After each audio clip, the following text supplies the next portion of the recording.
Hi guys, welcome back to Play with EKS. Today we are going to be reading The Magic Finger by Roald Dahl. Let's begin.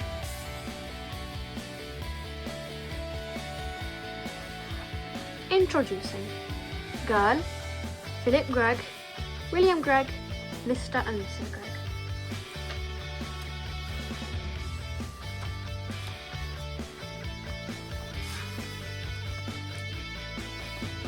The farm next to ours is owned by Mr. and Mrs. Gregg.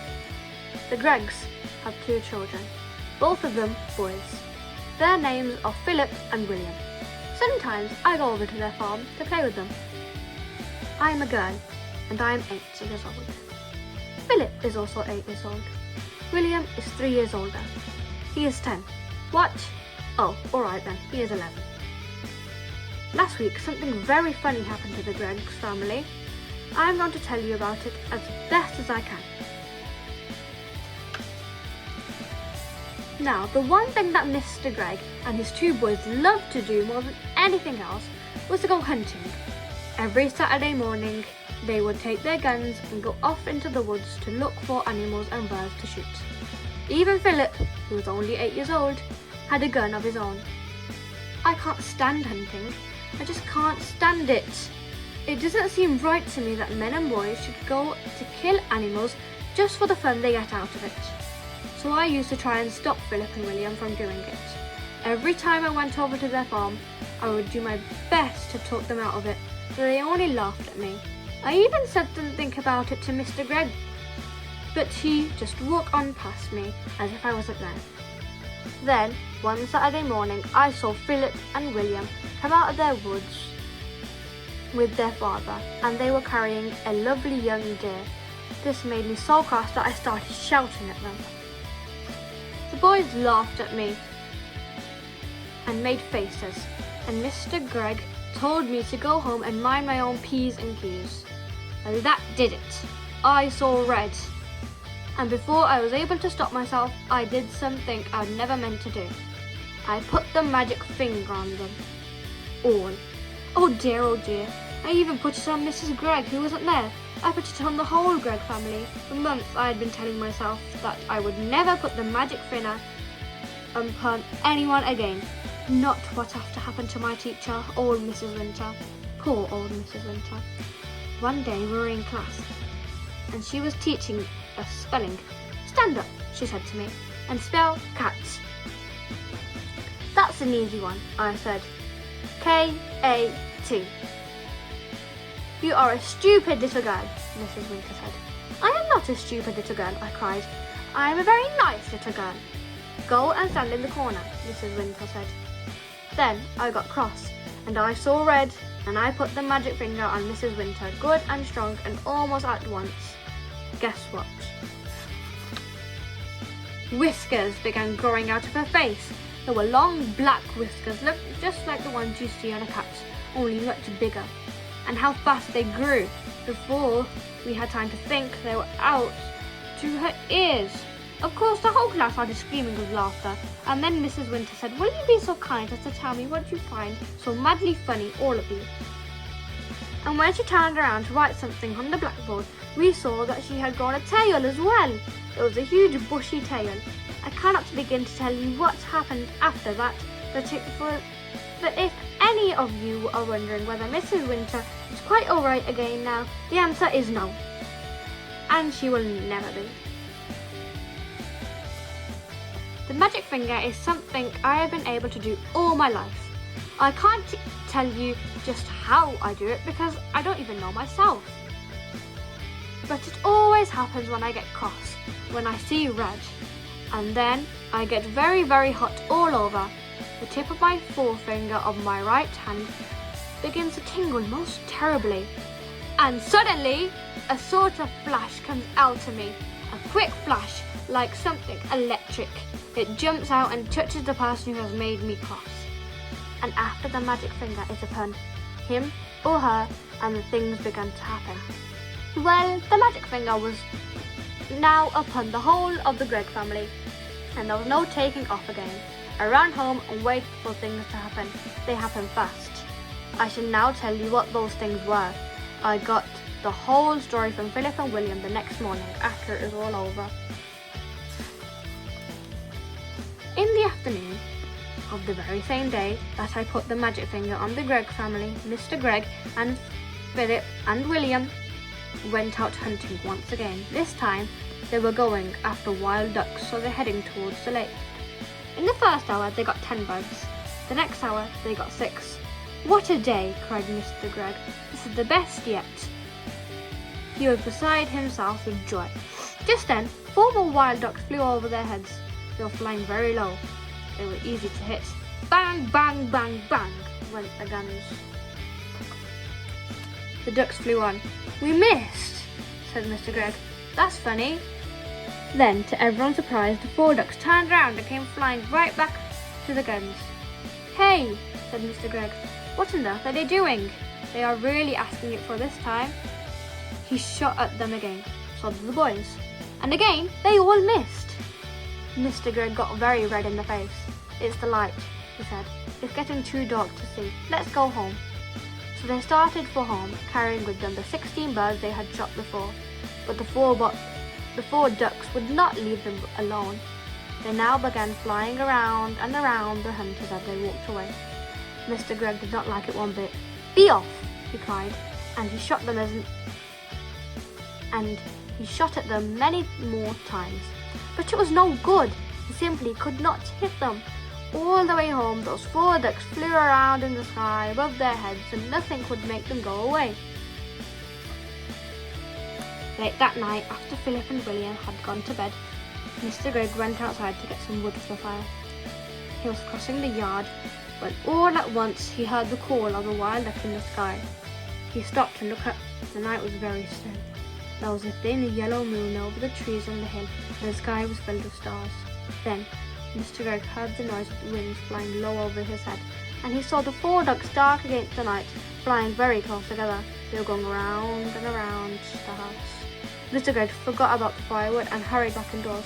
He was now quite afraid. He did not like what was going on, but he said nothing about it to Mrs. Gregg. All he said was, "Come on now, let's go to bed. I feel tired." So they went to bed and to sleep. When morning came, Mr. Gregg was the first to wake up. He opened his eyes. He was about to put a hand for his watch to see the time, but his hand wouldn't come out. "That's funny," he said. "Where is my hand?" He lay still, wondering what was up. Maybe he had hurt that hand in some way. He tried the other hand. That wouldn't come out either. He sat up. Then, for the first time, he saw what he looked at. He gave a yell and jumped out of bed. Mrs. Gregg woke up, and then she saw Mr. Gregg standing there on the floor, and she gave a yell too. For now, he was a small, tiny man. He was maybe as tall as the seat of a chair, but no taller. And where his arms had been, he had a pair of duck wings. But, cried Mrs. Gregg, going purple in the face. "My dear man, what's happened to you?" "What's happened to the both of us, you need?"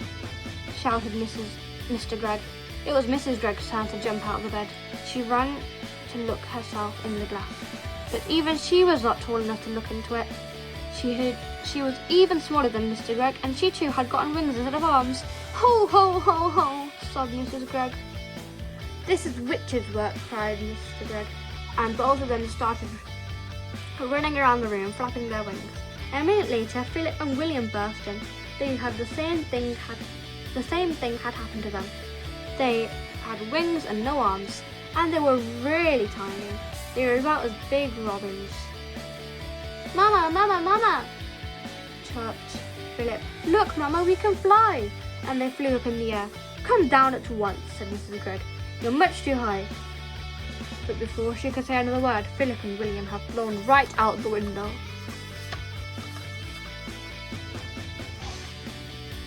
Mr. and Mrs. Gregg ran to the window and looked out. The 2 tiny boys would howl high up in the sky. Then Mrs. Gregg said to Mr. Gregg, "Do you think we could do that, my dear?" "I don't see why not," Mr. Gregg said. "Come on, let's try." Mr. Gregg began to flap his wings. wings hard, and all at once he went up. Then Mrs. Gregg did the same. "Help!" she cried as she started to go up. "Save me!" "Come on," said Mr. Gregg. "Don't be afraid." So out the window they flew, far, far up into the sky, and it did not take them long to catch up with Philip and William. Soon the whole family were flying around together. "Oh, isn't this lovely?" cried William. "I've always wanted to know what it feels like to be a bird." "Your wings aren't getting too tired, are they, dear?" Mr. Gregg asked Mrs. Gregg. "Not at all," Mrs. Gregg said. "I could go on for forever." "Hey, look down there," said Philip. "Somebody is walking in our garden." They all looked down and they saw below them, in their own garden, they saw 4 enormous wild ducks. The ducks were as big as men, and what is more, they had great long arms like men instead of wings. The ducks were walking in a line to the door of the Greg's house, swinging their arms and holding their beaks high in the air. "Stop!" called tiny Mr. Gregg, flying down low over their heads. "Go away, that's my house." The ducks looked up and quacked. The first one put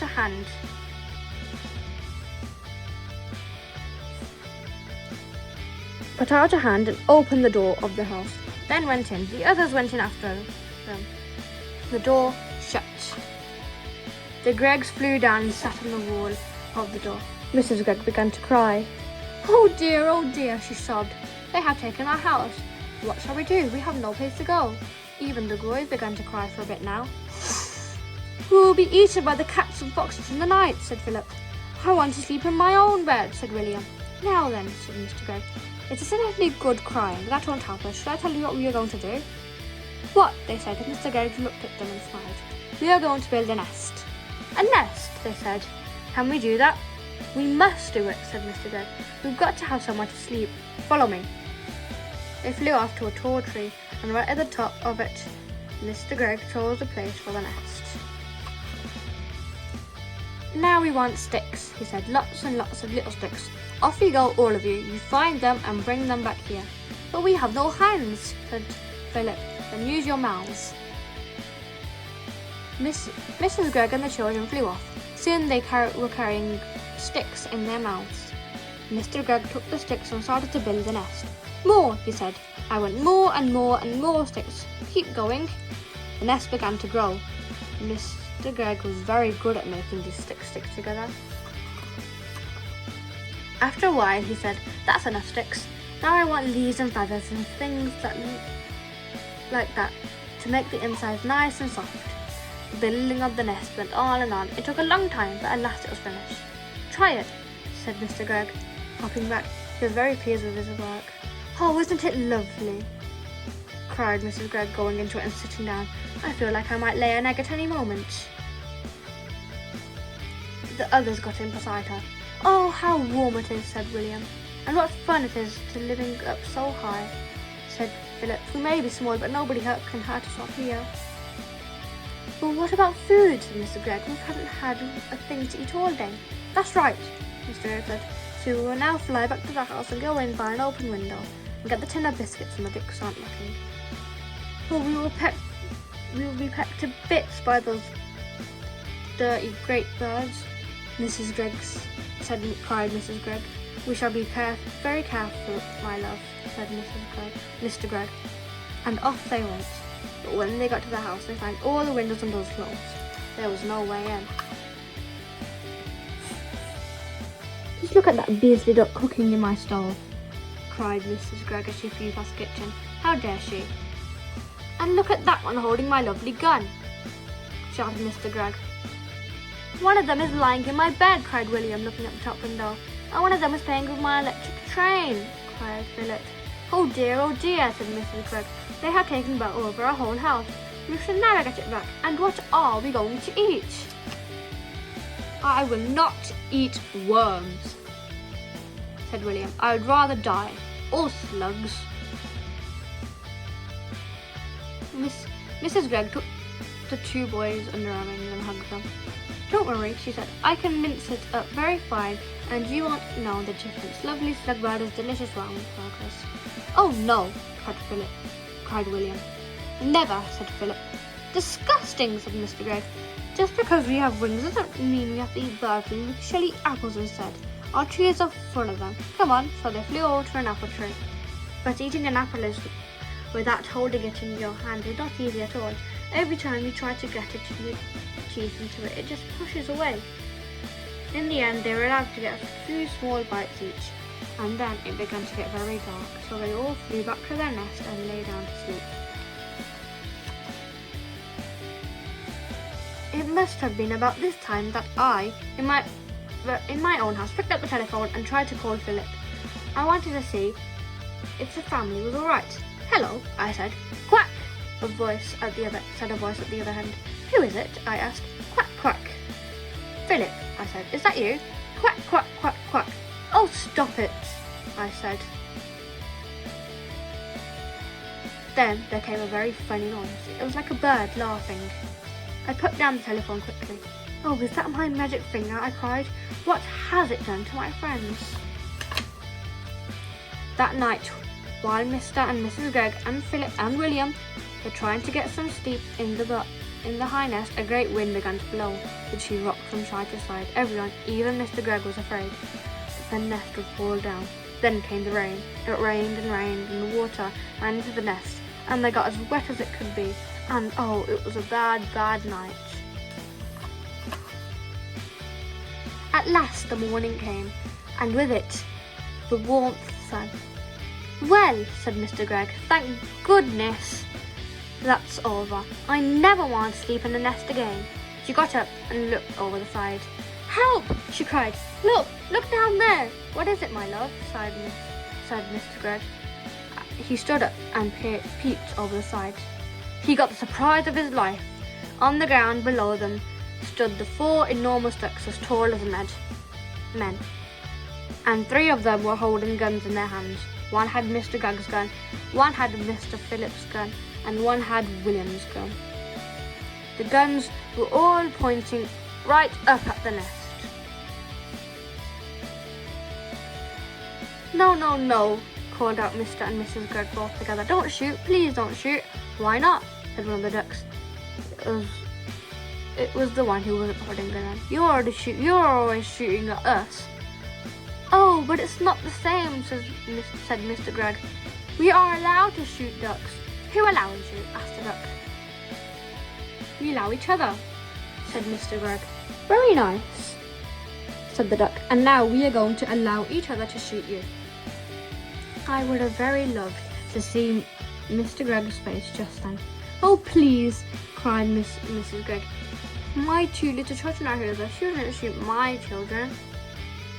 Yesterday, you shot my children, said the duck. You shot all 6 of my children. I'll never do it again, cried Mr. Gregg. Never, never, never. Do you really mean that? asked the duck. I do mean it, said Mr. Gregg. I'll never shoot another duck as long as I live. That is not good enough, said the duck. What about deer? I'll do anything you say if you will only put down those guns, cried Mr. Gregg. I'll never shoot another duck or another deer or anything else again. Will you give me your word on that? said the duck. I will, said Mr. Gregg. Will you throw away your guns? asked the duck. I will break them down into tiny bits, said Mr. Gregg, and you will never again need you be afraid of me or my family. Very well, said the duck. You may now come down. And by the way, may I congratulate you on the nest? For a first time, it's pretty good effort. Mr. and Mrs. Gregg and Philip and William hopped down out of the nest and flew. Then, at once, everything went black before their eyes, and they couldn't see it. At the same time, a funny feeling came over them, and they had a great wind blowing in their ears.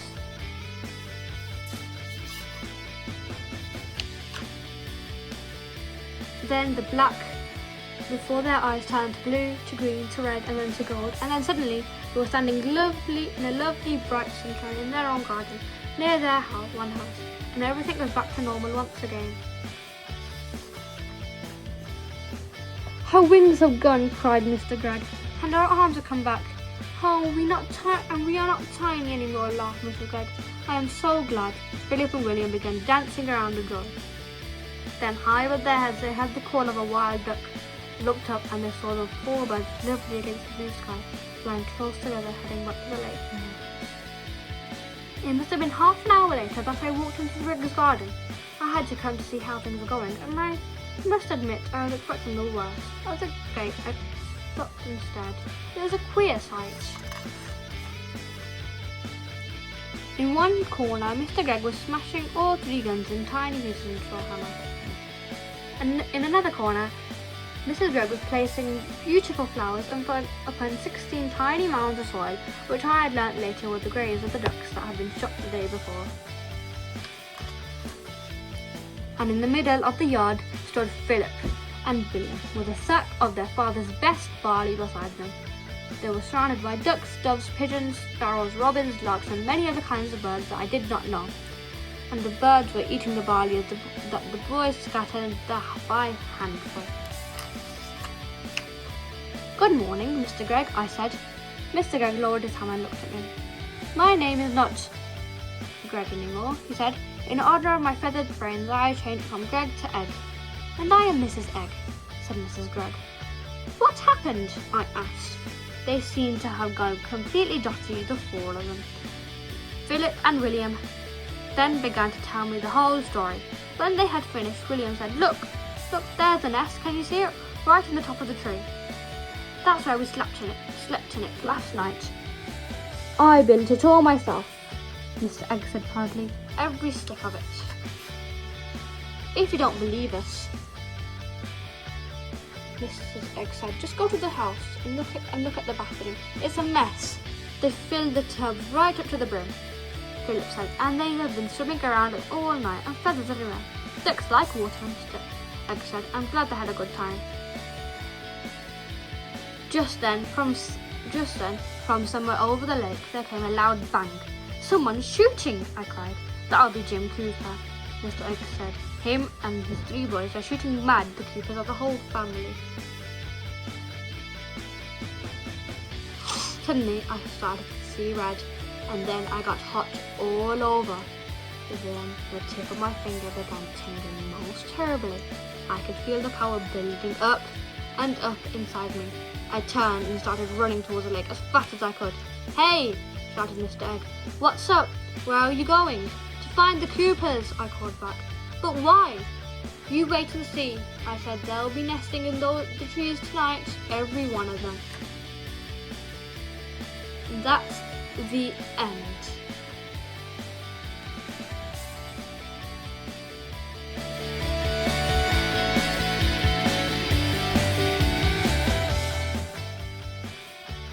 That is the end of today's video, guys. Thanks for listening and watching. I hope you had a lovely time. Don't forget to like and subscribe. Bye!